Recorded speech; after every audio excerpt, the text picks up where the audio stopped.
നമുക്ക് ഈ കോഴിക്കോടേക്ക് കൂടി പോകാം. അവിടെ ദീപകിന്റെ ആത്മഹത്യയുമായി ബന്ധപ്പെട്ട് എന്താണ് അറിയിച്ചതെന്ന് പരിശോധിക്കാം.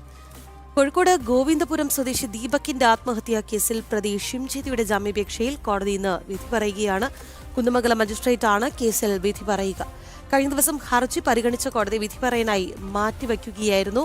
പോലീസ് കോടതിയിൽ സമർപ്പിച്ച റിപ്പോർട്ടിന്റെ അടിസ്ഥാനത്തിലാകും കോടതി ജാമ്യം അനുവദിക്കുന്നത്.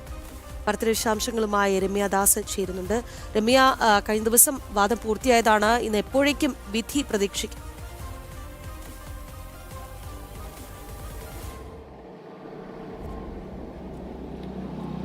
രാഖി, ഏകദേശം 11 മണിയോടുകൂടിയാണ് ഇത്തരത്തിൽ ഈ ഷിംജിത കേസുമായി, അതായത് ദീപകിന്റെ ആത്മഹത്യാ കേസുമായി ബന്ധപ്പെട്ട് ഷിംജിതയുടെ ജാമ്യാപേക്ഷയിലുള്ള വിധി ഈ കുന്നമംഗലം മജിസ്ട്രേറ്റ് കോടതി പറയുക എന്ന് തന്നെയാണ് നമുക്ക് അനുമാനിക്കുന്നത്. കഴിഞ്ഞ 24-ന് ഹർജി പരിഗണിച്ച ഈ ഷിംജിതയുടെ ജാമ്യാപേക്ഷ പരിഗണിച്ച കോടതി വിശദമായ വാദം കേട്ടതിനു ശേഷം 27ലേക്ക്, അതായത് ഇന്നത്തേക്ക് മാറ്റുകയായിരുന്നു. പ്രതിഭാഗത്തിന്റെയും അതുപോലെ തന്നെ വാദിഭാഗത്തിന്റെയും കൃത്യമായ വാദങ്ങളെല്ലാം കോടതി കേട്ടു. അതിനുശേഷമാണ് ഇത്തരത്തിൽ വിധി പറയാനായി ഇന്നത്തേക്ക് മാറ്റിയത്. ഈ കൃത്യമായും ഈ പോലീസ് റിപ്പോർട്ടിന്റെ അടിസ്ഥാനത്തിലാകും ഈ ഒരു കേസിൽ കോടതിയുടെ വിധി ഉണ്ടാവുക. അതായത് വിശദമായ വാദം കേട്ട ശേഷമാണ് ഇത്തരത്തിൽ വിധി പറയാൻ മാറ്റിവെച്ചിട്ടുള്ളത്. കാരണം ഈ ആത്മഹത്യാ പ്രേരണ കുറ്റം നിലനിൽക്കില്ലെന്നായിരുന്നു പ്രതിഭാഗത്തിന്റെ വാദം. എന്നാൽ ഷിംജിതയുടെ ജാമ്യാപേക്ഷയെ പ്രോസിക്യൂഷനും അന്ന് തന്നെ എതിർത്തിരുന്നു.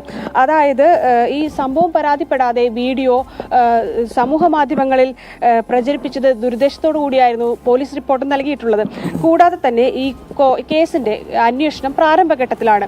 ഈ പ്രതി പുറത്തിറങ്ങിയാൽ, അതായത് ജാമ്യത്തെ തുടർന്ന് പുറത്തിറങ്ങിയാൽ ഈ സാക്ഷികളെ സ്വാധീനിക്കാനുള്ള ശ്രമം നടക്കും. കൂടാതെ തന്നെ ഈ സംഭവം അതായത് ഈ സംഭവം പരാതിപ്പെടുകയോ അല്ലെങ്കിൽ ഈ പോലീസിലേക്ക് ഇത്തരത്തിലൊരു ഈ ബസ്സിൽ വെച്ച് ഇത്തരത്തിലൊരു ആക്രമണം തനിക്ക് നേരിട്ടു എന്ന രീതിയിൽ പരാതി ഒന്നും തന്നെ ഷിംജിത ആദ്യഘട്ടത്തിലൊന്നും പോലീസ് നൽകിയിട്ടില്ല. അതായത് ഈ വീഡിയോ ദൃശ്യങ്ങൾ കൃത്യമായി തന്നെ സോഷ്യൽ മീഡിയയിൽ പ്രചരിപ്പിക്കേണ്ടത്, അതായത് ഇത് കൃത്യമായി തന്നെ റീച്ച് കിട്ടാൻ വേണ്ടിയിട്ടാണ് ഇത്തരത്തിൽ ഒരു സോഷ്യൽ മീഡിയയിലൂടെ ഈ ഒരു വീഡിയോ പ്രചരിപ്പിച്ചത് തന്നെയാണ് പോലീസ് കോടതിയിൽ നൽകിയിട്ടുള്ള റിപ്പോർട്ടിൽ പറയുന്നത്. ഇത്തരത്തിൽ പ്രതിക്ക് ജാമ്യം നൽകിയാൽ ഇത് പ്രതികളെ സ്വാധീനിക്കും. അതോടൊപ്പം തന്നെ മറ്റ് ബ്ലോഗർമാരും ഇത്തരത്തിൽ സമാനമായ കുറ്റകൃത്യം ചെയ്യാൻ ഇടയുണ്ട്. അങ്ങനെയാണെങ്കിൽ കൂടുതൽ ആത്മഹത്യകൾ ഇത്തരത്തിൽ ഈ ഒരു സംഭവത്തിന്റെ പേരിൽ ഉണ്ടാകാനും സാധ്യതയുണ്ട്. തുടങ്ങിയ കാര്യങ്ങളാണ് പോലീസ് കോടതിയിൽ സമർപ്പിച്ചിട്ടുള്ളത്.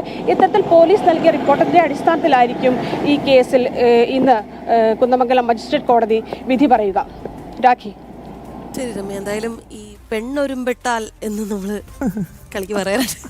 പക്ഷേ അത് ഏതാണ്ട് അല്ലേ, ഈ കേസ് ഒന്ന് പരിശോധിക്കുമ്പോൾ മുസ്തഫ ഒരുമ്പെട്ട് ഇറങ്ങിയപ്പോൾ അല്ലേ ചെറുപ്പക്കാരന്റെ ജീവിതമാണ് ഇല്ലാണ്ടായി പോയത്. അച്ഛനും അമ്മയെ സംബന്ധിച്ചിടത്തോളം അവരുടെ ഏക മകനായിരുന്നു.